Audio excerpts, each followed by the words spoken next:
কোনটা বা হবে কি করে বলবো? আমার মনে হয় এই যে লাল বেনারসি পরানো আছে এটাই হয়তো হবে, আমার যতদূর আইডিয়া। তার পাশেরটা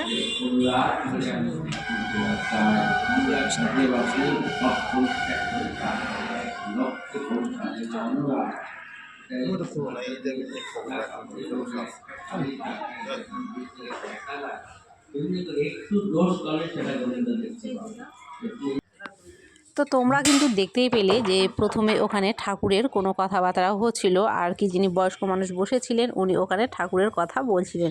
তো সেই জন্য কিন্তু সেই জায়গাটাতে আমি আর কথা বলিনি। তো তারপর ওখান থেকে বেরিয়ে কিন্তু চলে এলাম আরও একটা অন্য জায়গায়। তো দেখতে পাচ্ছ এখানে অনেক ঠাকুর আছে, আর তোমাদেরকে বলে দিই এটা কিন্তু 500 বছরের পুরানো, মানে এই 500 বছর পুরানো এই ঘর। এই যে দেখো ওপরে যে কাঠগুলো দেখতে পাচ্ছ এগুলোও কিন্তু সেই 500 বছর পুরানো। আর এই মন্দিরের দেওয়াল, মানে এখানকার যা প্রত্যেকটা জিনিস আছে সব কিন্তু 500 বছরের পুরনো। আমরা এখানে যে বাড়িতে থাকি বাড়ির মালিক তাদের কাছে শুনেছিলাম যে তারা কিন্তু কিছুই আর বদলায়নি, যেরকমটা ছিল ঠিক কিন্তু সেরকমটাই আছে।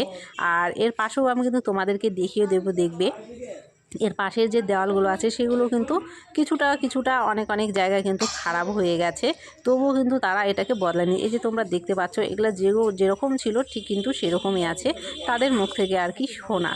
আর এখানে অনেক রকম ঠাকুর আছে, অত তো আর মনে রাখা যায় না। আজকে সারাদিনে যত ঠাকুর দেখলাম এত তো আর মনে রাখা সম্ভব নয়। তো যাই হোক তোমাদের সাথে কিন্তু এই সবটুকুই শেয়ার করছি। আর এটা ছিল শীল বৃন্দাবন দাসের স্থান। তো এখানেও একটা মন্দির আছে, এখানেও নানা রকম ঠাকুর আছে, গৌরনিতাই আছে, আর রাধাকৃষ্ণ তো সব জায়গাতেই আছে।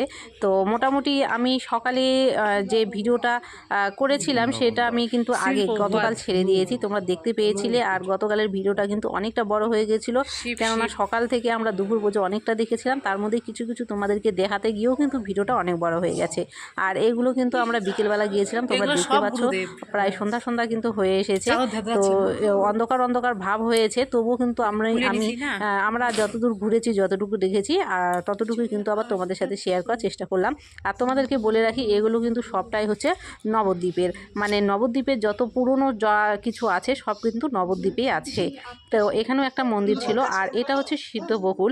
তো সেখানেই আমাদের এক পুরোহিতের মুখে শোনা এই বকুল গাছটা নাকি অভিশপ্ত ছিল, কেউ এই বকুল গাছটাকে অভিশাপ দিয়েছিল। তারপরে যে নিমাই ছিল, নিমাই এই বকুল গাছটাকে জড়িয়ে ধরার ফলে বকুল গাছটা কিন্তু অভিশাপ মুক্ত হয়েছিল। আর ওদের মুখেই শোনা এই বকুল গাছ নাকি সেই 500-600 বছরের পুরানো, মানে এই পৃথিবী যতদিন থাকবে এই বকুল গাছও নাকি ততদিনও থাকবে। তার থেকেও বড় আরও একটা ঘটনা আছে যেটা আমি তোমাদেরকে বলছি, তার আগে মন্দিরটা দেখে নাও তোমরা।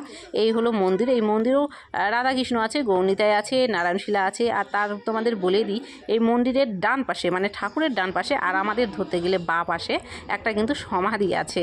মানে এই সমাধি তিনি একজন বড় ভক্ত ছিলেন, তার সমাধিটাই কিন্তু দেখো এখানে একদম মন্দিরের পাশে এখানটা দেওয়া আছে। আর তোমাদেরকে বলে রাখি এই সমাধিটাও কিন্তু একদম 500 বছরের পুরানো, একদম কিন্তু নতুন কিছু নয়, একদম ঠাকুরের মন্দিরের পাশে, মানে ডান পাশটাই।